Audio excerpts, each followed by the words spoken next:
Jai Hind and welcome to this wonderful class of spoken English. Today we are going to learn a new tense and that is called future perfect tense. So we are going to learn future perfect tense and this is very important topic. You just pay attention and keep noting down the important points and rules. आप important points और rules note करते रहें और सीखते रहें आज के topic को जो है फ्यूचर परफेक्ट टेंस। तो फ्यूचर परफेक्ट टेंस में पहचान के तौर पर हम कैसे उसको जानेंगे, how you will recognise that it is future perfect tense. तो at the end of the sentence के एंड में चुका होगा, चुके होंगे, चुकी होगी ऐसे शब्द आते हैं, या कोई काम फ्यूचर में कंप्लीट हुआ होगा, ठीक है, उसमें ऐसी चीज आते हैं जो कंप्लीट हो गया होगा फ्यूचर में। तो इस टाइप के सेंटेंसेस हैं, इनको हम फ्यूचर परफेक्ट टेंस में इंक्लूड करते हैं और उनके जो रूल्स हैं वो मैं आपको समझा रहा हूं। आप प्लीज नोट डाउन करें, लिखते रहें, पेपर पेन लेके बैठें। और ये मैं दोबारा फिर आपको रिमाइंड करा रहा हूं कि इंग्लिश स्पोकन के लिए टेंसेस सीखना बहुत जरूरी है। टेंस अगर आप जानेंगे, नॉलेज होगी, तो आप सही तरीके से ट्रांसलेशन और अपने खुद के सेंटेंस को बिना लिखे हुए बोल पाएंगे। स्पोकन इंग्लिश में ये बहुत जरूरी है, इसलिए ये सभी लोग पेशेंस के साथ सीखें, सुने और नोट करें। आइए स्टार्ट करते हैं future perfect tense. So first of all we'll go for affirmative sentences. affirmative sentences में क्या उनकी पहचान है, क्या रूल है बनाने का, वो सीखने वाले हैं आज। Let's start now here. Affirmative sentence में सबसे पहले पहचान है, उसकी पहचान है वाक्यों के अंत में लिखा होगा चुका होगा, चुकी होगी, चुके होंगे आदि शब्द होंगे। उससे आप जान जाएंगे कि यहां पर फ्यूचर परफेक्ट टेंस होगा। और उसके बाद एफर्मेटिव सेंटेंसेस को हम लेते हैं तो सबसे पहले सब्जेक्ट आता है, सब्जेक्ट आएगा नंबर 1 पर, उसके बाद विल हैव आएगा और वर्ब का थर्ड फॉर्म आएगा। विल हैव और वर्ब का थर्ड फॉर्म। हैव क्यों आ रहा है? क्योंकि ये हैव जहां पर आता है और वर्ब का थर्ड फॉर्म, इसका मतलब है वहां पर परफेक्ट टेंस हो गई होगा।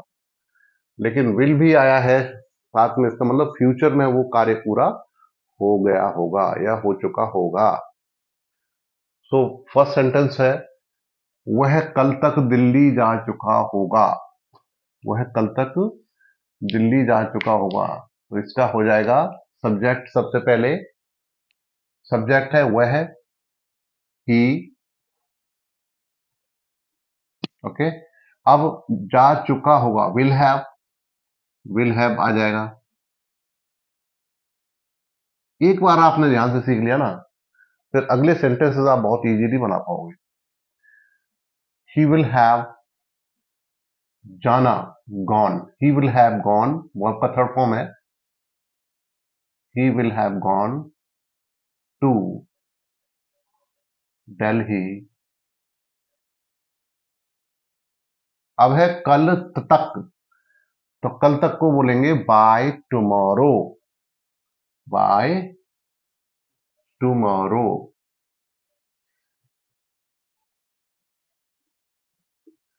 इस तरह से ये आपका सेंटेंस हो गया।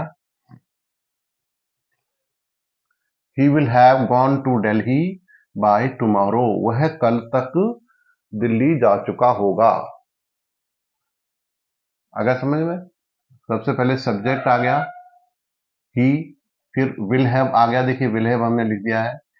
फिर वर्ब का थर्ड फॉर्म है, गो का जो वर्ब है उसकी थर्ड फॉर्म है गोन, तो गोन आ गया। He will have gone to Delhi by tomorrow. इसी तरीके से नेक्स्ट सेंटेंस ऐसे ही बनेगा। इसमें थोड़ा सा चेंज है, इसमें दो कार्य एक साथ हो रहे हैं, दो कार्य नहीं हो रहे हैं, वो समय सीमा भी दी हुई है कि 3 बजे तक। तो ये भी ऐसे ही बनेगा, तुमने दोपहर 3 बजे तक अपना कार्य पूरा कर लिया होगा। तो सब्जेक्ट हो गया यू, तुमने कहा यू हो जाएगा यहां पर यू। अब यू के साथ क्या आएगा उसके बाद, विल हैव। यू के बाद आ जाएगा will have, you will have पूरा कर लिया होगा, है ना, पूरा कर लिया। तो यहां आ जाएगा completed, you will have completed. Complete जो है पूरा करना होता है, वर्ब है फर्स्ट फॉर्म, लेकिन उसकी थर्ड फॉर्म यहां यूज होगी, वर्ब की थर्ड फॉर्म है। विल हैव के बाद वर्ब की थर्ड फॉर्म का यूज होगा, यहां कंप्लीटेड हो गया, यू विल हैव कंप्लीटेड। इसके बाद ऑब्जेक्ट आ जाएगा, ऑब्जेक्ट क्या है, अपना कार्य, ये अपना कार्य हो गया, you will have completed your work, your work. अब एक समय सीमा दी है, दोपहर 3 बजे तक, है ना, बाय, बाई मतलब तक, उस समय सीमा तक, बाय 3 PM, 3 PM, ठीक है। You will have completed your work by 3 PM, या by 3 o'clock in the afternoon, दोनों सही हैं। You will have completed your work by 3 PM, तुमने दोपहर 3 बजे तक अपना कार्य पूरा कर दिया होगा।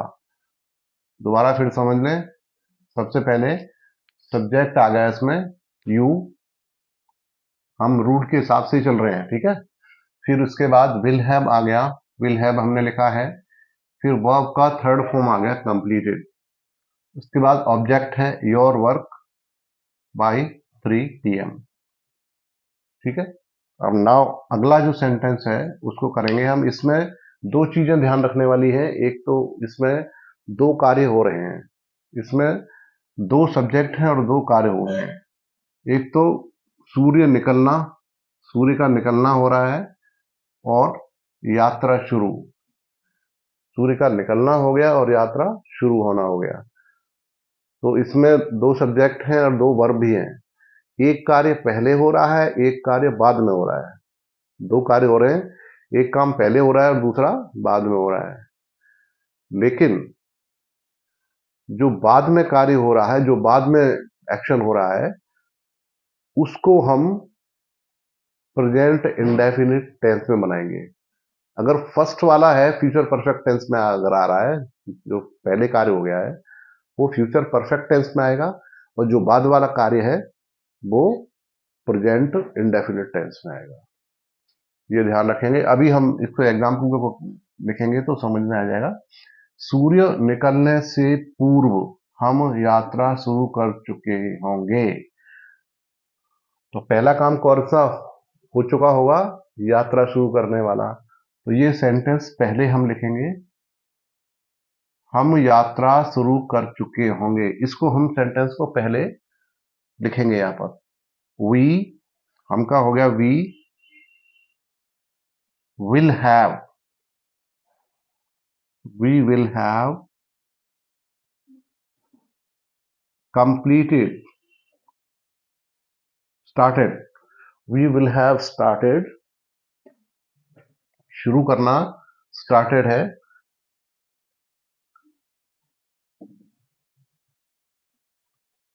We will have started.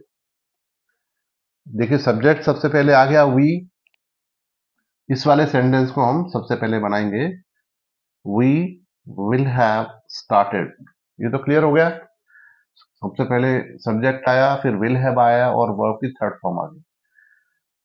तो ये जो पहले कार्य हुआ है वो होगा फ्यूचर परफेक्ट टेंस में। तो ये फ्यूचर परफेक्ट टेंस का रूल है, इसके अनुसार हम इसको बना लेंगे। We will have started the journey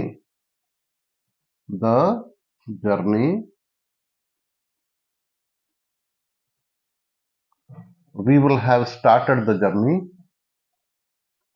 अब आएगा पूर्व, पहले, पूर्व की इंग्लिश आएगी बिफोर। सूर्य निकलने से, बिफोर द सन राइजेस। यहां राइजेस आएगा क्योंकि ये जो बाद में कार्य हुआ है ये प्रेजेंट इंडेफिनिट टेंस में है। Before the sun rises, we will have started the journey before the sun rises. Is it clear? Manoj के आने से पहले वह खाना पका चुकी होगी।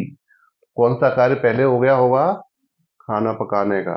तो ये वाला सेंटेंस पहले आ जाएगा फ्यूचर परफेक्ट टेंस में।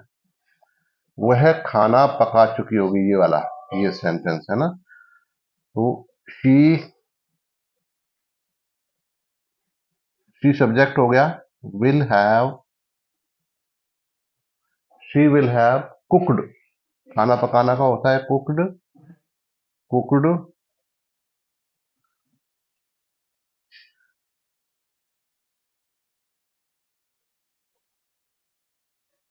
The meals, she would have cooked the meals. अब आएगा पहले, पूर्व, बिफोर मनोज के आने से, Manoj comes,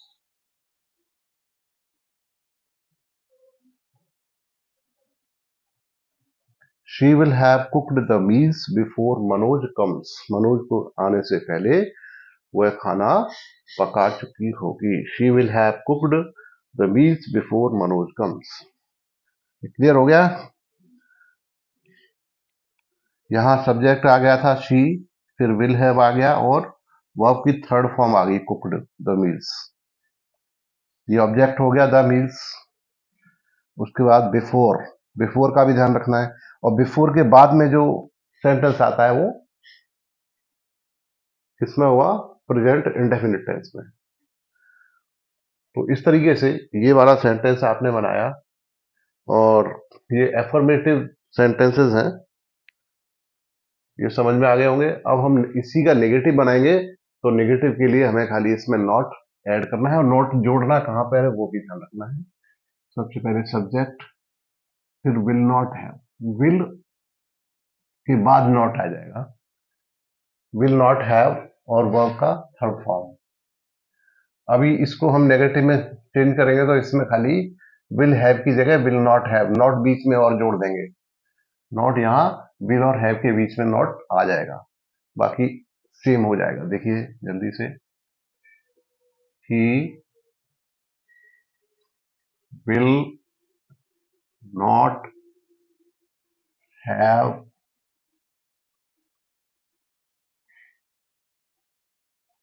gone to Delhi by tomorrow. तो आप नोट भी कर सकते हैं, इसको नोटबुक ले लीजिए साथ में और लिखते जाइए। आप खुद से बनाने की प्रैक्टिस करें और साथ में नोटबुक में लिखें। अगर डाउट हो तो इसमें भी देख सकते हैं और नहीं खुद से बनाने की कोशिश जरूर कीजिए। यहां नोट कहां पे आ गया? विल और हैव के बीच में, ये इसका जगह है। अब you will have completed your work by 3 PM। यहां पर आ जाएगा यू विल के बाद नॉट, तो विल के बाद नॉट और ऐड करना है, बाकी तो सेम रहेगा, इसमें कोई ज्यादा चेंज नहीं है। You will not have completed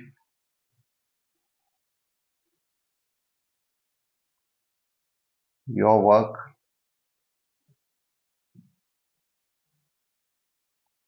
you will not have completed your work by 3 PM, by 3 PM। PM क्या होता है? दोपहर के बाद का जो समय होता है, पोस्ट मेरिडाइन, पोस्ट मेरिडियन होता है। पोस्ट मेरिडियन मतलब दोपहर के बाद का जो समय होता है वहां पोस्ट मेरिडियन लिखते हैं। सूर्य निकलने से पूर्व हम यात्रा शुरू कर चुके होंगे। यहां भी विल के बाद नॉट हो जाएगा। ठीक है, we will not have, we will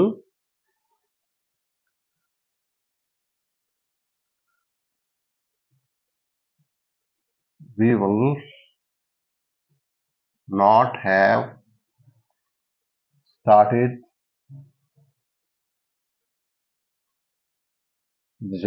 the journey, we will not have started the journey, the not का यूज will और have के बीच में। we will not have started the journey before the sun rises, before the sun rises। यहां rises आ गया, ये आ गया present indefinite tense में, जो बाद में कार्य हो रहा है वो प्रेजेंट इंडेफिनिट टेंस में होता है। Before the sun rises, Manoj के आने से पहले वह खाना पका चुकी होगी, यह है शी विल हैव कुक्ड। यहाँ नॉट या इसमें भी नॉट ऐड हो जाएगा। She will not have cooked the meals before Manoj comes.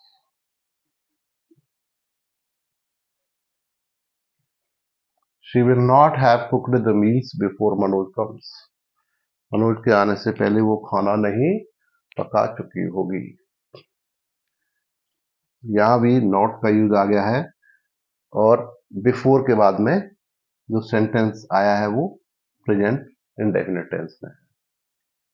तो आपने एफर्मेटिव सेंटेंस भी सीख लिया बनाने, नेगेटिव भी बनाना सीखे हैं। अभी इंटेरोगेटिव है वो जल्दी से सीख लेते हैं। इंटेरोगेटिव में सबसे पहले विल आ जाएगा, साइक्रिया, फिर उसके बाद विल के बाद सब्जेक्ट आता है, तो विल हो गया, सब्जेक्ट हो गया, फिर हैव और उसके बाद वर्ब का थर्ड फॉर्म। अगर नॉट का इसमें यूज होता है तो नॉट का यूज हैव से पहले होगा। ठीक है,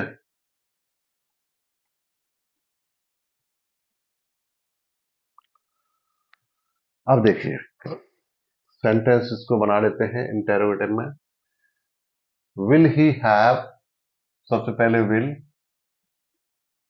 फिर सब्जेक्ट आ गया he, will he have gone to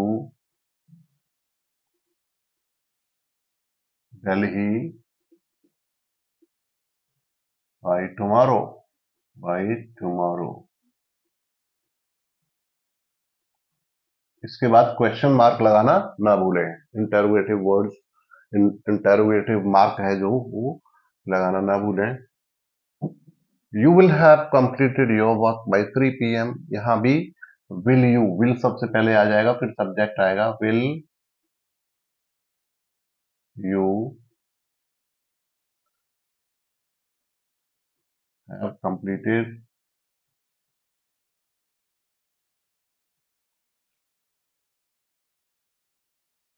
your work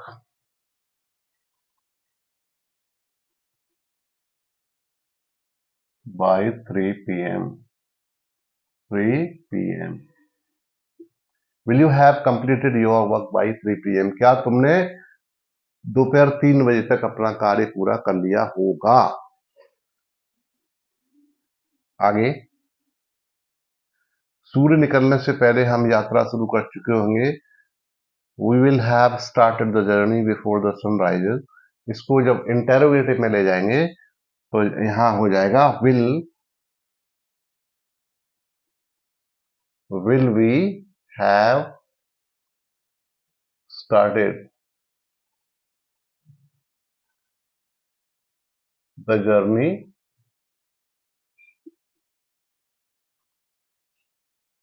will we have started the journey before the sun rises? Before the sun rises. क्या हम सूर्य उदय होने से पहले अपनी यात्रा शुरू कर चुके होंगे? इसका अर्थ यही है। ये इंटरोगेटिव में हो गया, इसलिए यहाँ पर विल पहले आ गया, फिर सब्जेक्ट आ गया विल के बाद, फिर हैव आ गया और वह वर्ब का थर्ड फॉर्म आ गया। ये आपने देखा, ये सीक्वेंस वही चल रहा है, सही चल रहा है। नेक्स्ट है she will have cooked the meals before Manoj comes. यहां भी विल पहले आ जाएगा, will she have cooked the meals